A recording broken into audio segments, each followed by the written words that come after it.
Hello everybody, what is up, and welcome back to Battle of BC. I'm Ritual, joined by Lentini, and we finally got some top 4 doubles action in front of us. Yeah, I'm so excited. The wait only made me want it more. Looking at this bracket, Dude, it's no surprise that it's stacked, but the level of talent that has made it this far through, not as many upsets as I've seen sometimes, so we get to have the big heavy hitters right here in top 4, top 6 land, wherever we are, maneuvering through this top 8, and I'm so glad I get to do it with you, Ritual. I'm so excited. It has been so long, since Grand Slam, since the last time I've been in Vancouver, actually. Welcome back. I don't know if I can say that because I'm technically Seattle, but you get the idea. You can, it literally says on our handout that we should talk about the Pacific Northwest, right? Canada's not a region. So right. I think this is back in the PNW. I think it counts. Yeah, it counts enough.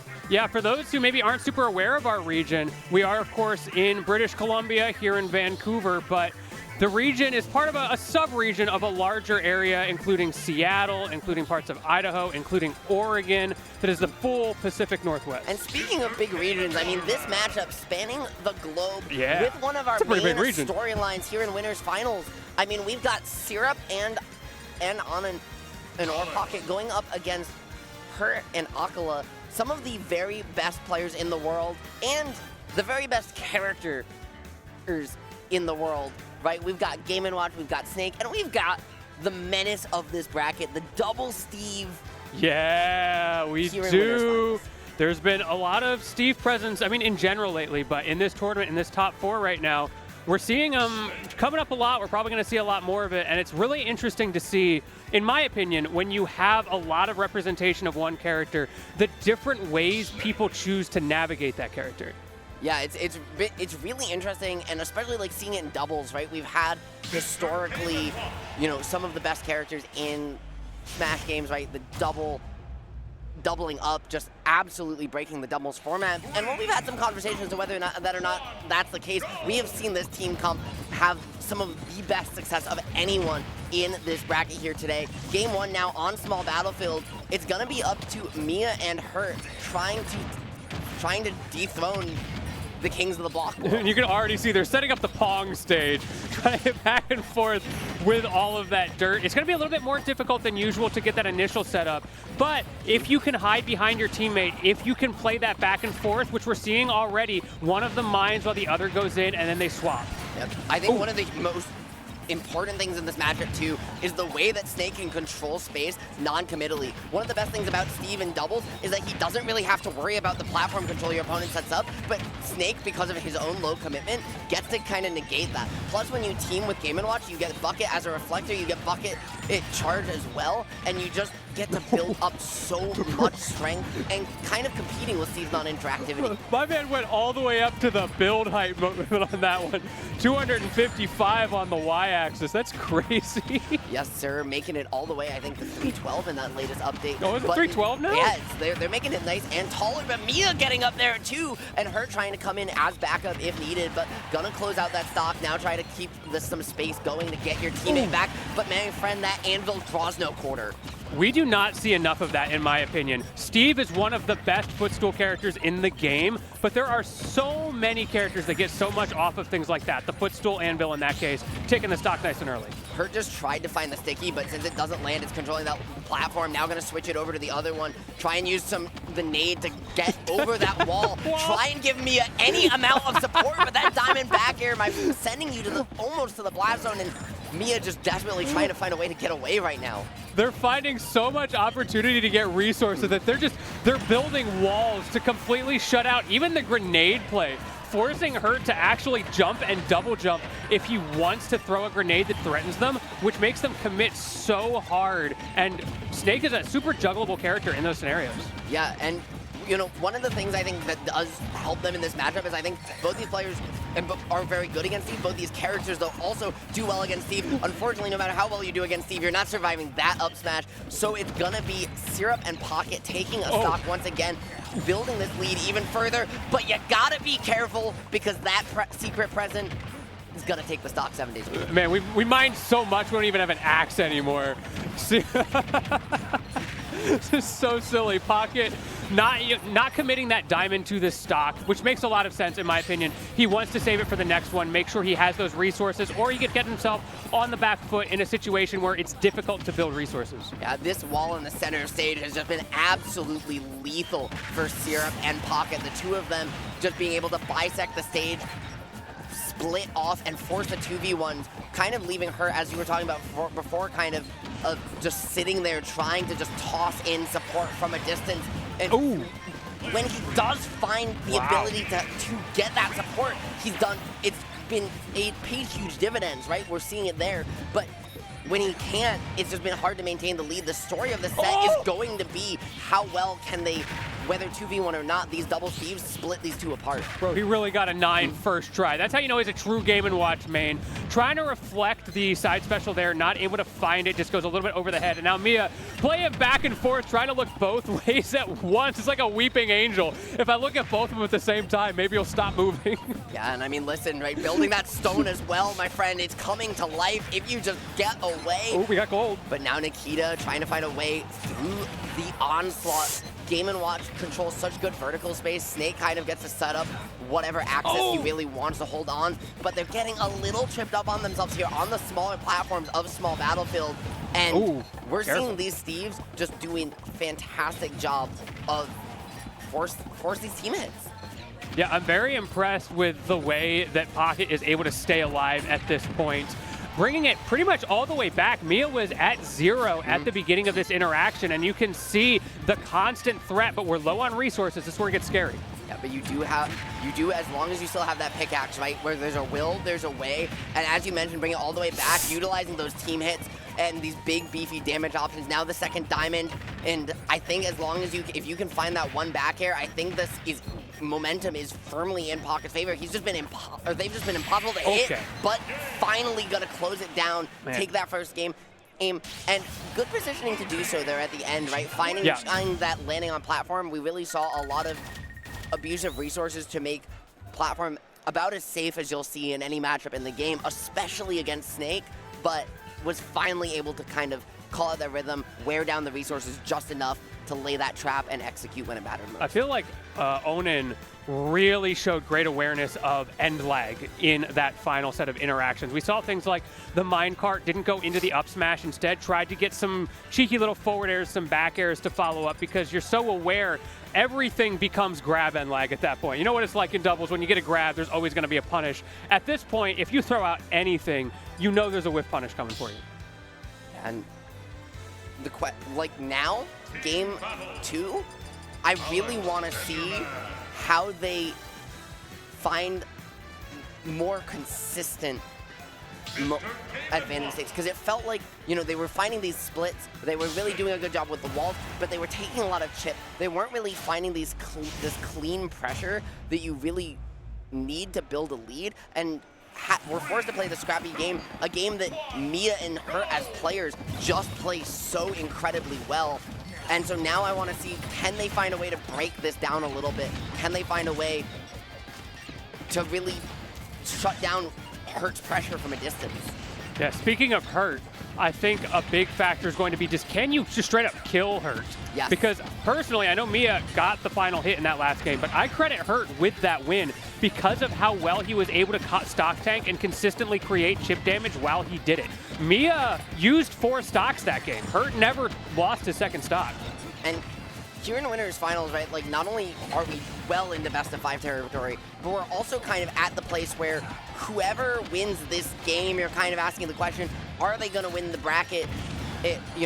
Winner's side grand's a very, very good place to do so with the amount of killers down and losers. But I think Hurt's Snake is just so good in the Steve matchup, especially, and with how many of them there are left in this bracket. I mean, he's showing you why he's winning tournaments left, right, and center. And that awareness from Miya, parrying his teammate's grenade there while keeping pressure going. However, sometimes the F smash is going to catch you out no matter where you are. And I love that idea here on PS2. You've got a wider stage, higher platform, build the wall just on top, recognize that the grenade arc isn't going to really be able to fit underneath with that spacing, and as a result, just be a little bit more efficient. Save those resources for later. I'm looking at these stocks, and once again, Hurt is the one with the least damage on this first stock. Only 55 taken here in a minute and a half. And again, because of these pot shots with the grenade, which Red Team has not been able to figure out how to shut down, he is consistently building damage while he does it. Miya there has to be very careful. He's getting caught in an awkward little place, but Hurt with a beautiful grenade to find his way out of dodge and the back air to fight through the minecart as well. Hurt's ability to disrupt their advantage state from a distance has been so good. He's finding the perfect time to come in and save Miya over and over again. Wow, what a save there. And Miya also being able to stay alive in that scenario for so long, spot dodging, rolling at all of the perfect times. However, sometimes you're just gonna get hit with an anvil. And now you have to be careful if you're hurt. You have to find a way back down, but Miya with those iframes is gonna come in and save the teammate who's been his guardian angel throughout this set. Right now, you have to find a way past the anvil to get on back to dodge, and now Hurt going to once again help Miya out. I think I'm seeing the game plan here. Red Team's not even trying to kill Hurt. They're just trying to kill Miya 5 times. Yeah, and I mean, but easier said than done against one of the best players in the world, but so it far, makes sense. Yeah. Oh, the jab to get past the up smash. The lack of fear from Owen here from a... That's crazy. Yeah, Hurt doesn't quite find the tech chase there, though. And now this team is going to trade, not quite trade out stocks as Syrup goes down yet another, trying to find a way in these 1v1s to kind of isolate some control over platform, try and find a way to get a real advantage state. Miya going to find some pressure and force the back away. They're going to see stage control for a moment, but not be able to get too comfortable with it. Yeah, the moment one of them gets sent back to his teammate, you see that segregation of the stage. Immediately the wall goes up, they both start mining. It forces blue team to do something, and that puts red team in their comfortable offensive position. So one of the things that we're seeing Hurt do so well here too is call out these aggressive minecarts. One of the best mid-range burst options in Smash Bros, but for this set so far, it's really been a non-factor. These back airs active for so long. These Nikitas, these grenades have just been in the perfect place to really take away that burst option. And as a result, Miya gets to kind of come in, scrap, throw out these active hitboxes, and not have to worry about just getting run over. Yeah, definitely.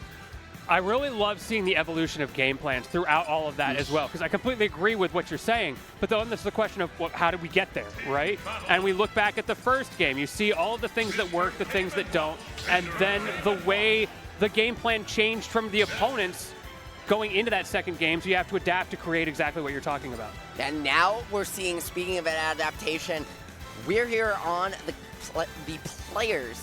But over on the character select, it seems like we might see a little bit of a shift. Remember, Syrup doesn't just have one main, he has two. And we're back to the good old days. Do not sleep on the Ness agenda. Oh my god, dude, and his Ness is different than just about every other one on the planet. This is a guy I used to call Kid Clip back in the day because he will just put you on Twitter.com. Yeah, there are certain players out there that their agenda is not to win the bracket. Don't worry, that'll come secondarily. Their agenda is to get Twitter followers. And Syrup is one of those players. Listen, he just has some of, like, the best decision-making with this character, the best understanding of when to find those openings, and there even find a back air. Hurt gonna meet him with one in turn, bounce off the block. There is a pocket, so just the whole scramble in the corner is going to result with nobody somehow going away, as Syrup able to find a little bit of extra percent with that magnet as well, find some pressure, and even though you go down that first stock there, if you're pocket, you're trying to create some space. You're doing a little bit of you're doing a good job with the Ness. I think the Ness is a solid pick. It's just you're not able to create this space. Ness is such an interesting pick with the matchups as well. Agreed. Because he likes going into Snake, but he hates Game & Watch. So trying to figure out how to balance who to aggress against. Yeah, Hurt trying to hold that interior edge of platform, try and set a little bit of a wall up with on and underneath, but Pocket there just doing such a good job on the discipline that Hurt having to back away. The double parry going to mean that the only person losing a stock is Miya. Somehow, Pocket has just been, frankly, so efficient at finding these out of the scrambles when it matters most. And I love that setup from Hurt. Getting the 2-frame into the up smash, true combo there because he caught him with the jab. So much damage already on Syrup's second stock. Speaking of high damage, enough damage on Pockets that he just drops it down to his last life here. Yeah, Pocket has to be very careful because bleeding stocks down 2-0 is not where you want to be, but if you can hold on to this last one, that's what matters. Unfortunately, the last one for your teammate is also going to come. Finding a well-placed diamond back air, though, is going to mean Miya also down. Hurt once again, stock tanking for the moment, but in this last stock situation, Lentini, I mean, that grenade damage is going to start to play an even larger factor. I hear Sephiroth's theme going in the background. Forget a one-winged angel. We're a bunch of one-stock angels right now, and this next stock is going to be so critical. We've seen the red team's ability to hold on for dear life on that last stock, but if they can get the first one, Hurt getting kind of high at 79, yes, that Syrup could be their win con. Trying to find a way back down. He's able to get away, but the C4 going to catch him and slipping, and now Hurt gone as well. It's just going to be Miya versus Pocket, the two of the best characters in the game. They've both played this matchup 1,000 times. Oh, yeah. But it's Anand who's well down in the percent. He does have the diamond, but there might not be anybody on the planet better against Steve than Miya. Yeah, Miya, that is an understatement, knowing the matchup. Has so much experience in the Akala matchup especially. However, sometimes that can catch you off guard because you expect the options that other player would go for. Manages to air dodge back just barely. Finding a way around the lip, getting on back, and using the bucket to find a way over the wall as well. Miya pulling out all the stops now, wanting to avoid Pocket and Syrup getting on the board, going to miss the tech intentionally just to get out of dodge, face of space, but without resources, there's nowhere to go, there's no options to pick. You're gonna press minecart because it's good, and you're gonna take that chair to the blast zone every day of the week. Man, the steel chair from the top rope on the final game, a 3-0 and a handshake. Fantastic stuff to Hurt and Miya overcoming the double Steve agenda, forcing a switch off of the double Steve agenda at that. Yeah, that was absolutely huge, and one of the things we're going to see, watch the way these two have been scrambling, scrapping over the platform. Once a team kind of set, hey, I'm going to land on platform, I'm going to play platform control, both these teams were so good at smothering them, saying, oh, you went on platform, I want to kill you for that. I want to never let you get away because you've intentionally decreased that space that you have to work with. You decrease that space you have to move, and in a set this scrambly, that was really the difference maker, was who could find those landing traps better, who could shut down those platforms better, because everybody was jumping, everybody was controlling that space. Yeah, absolutely. So much to think about in a set like that. Like, I hear your analysis, and I'm going, huh, I didn't even have that on my radar, because I was thinking about this totally different thing. It's just, like, especially when you've got such convoluted characters like Snake, like Steve, covering the screen, you end up with scenarios like this. Listen, we had some convoluted characters. We had some Steve. We had some Snake. We had some Game & Watch. But coming up now, we've got some fan favorite characters. Oh, yes, we do. I just looked to my right. We've got some Wolf. We've got some Joker, probably, maybe. We've got some Rob. We've got the classics. The hesitation on Rob. Listen, I'm saying the fan favorites, and then there's Rob, and that's he's just the like, vegetables beep, boop, right there. Beep boop, I'm here. The I might not be a vegetables fan of the favorite, meal. but I'm here.